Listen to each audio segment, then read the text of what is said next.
الحمد لله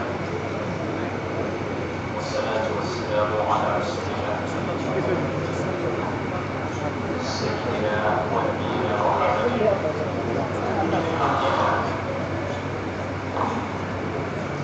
وعلى آله وصحبه ومن والاه.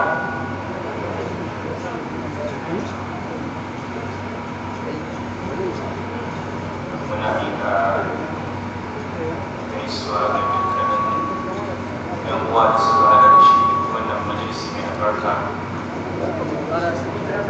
Assalamu alaikum wa rahmatullahi wa barakatuh. Wa alaikum assalam wa rahmatullahi wa barakatuh. Kare gabanka da bayan kara ma lafiya. Amin. Muna godiya ga shehinmu ɗan uwanmu Dr. Bashir da mataimakansa a kan hidimar da suke ƙaddamarwa na shirya da al'umma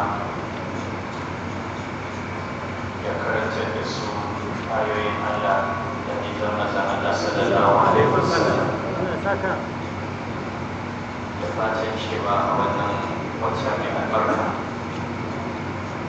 Allah zai albarkaci kasar nan ta mutu Kano da Alƙur'ani da zai kare ta yadda ya kare Alƙur'ani a jihohi da suka kewaye mu su Allah ya sauke musu kuma Allah ya kare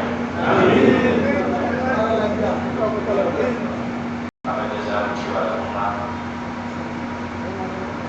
wanda maimaita abubuwan da kullum ake faɗa da cewa ya kamata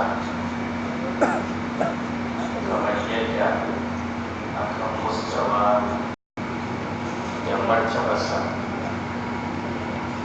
tana rataye da iliminsa da ɗabi'o'insa da akhlaqinsa to aka yi tuma al'umma ciki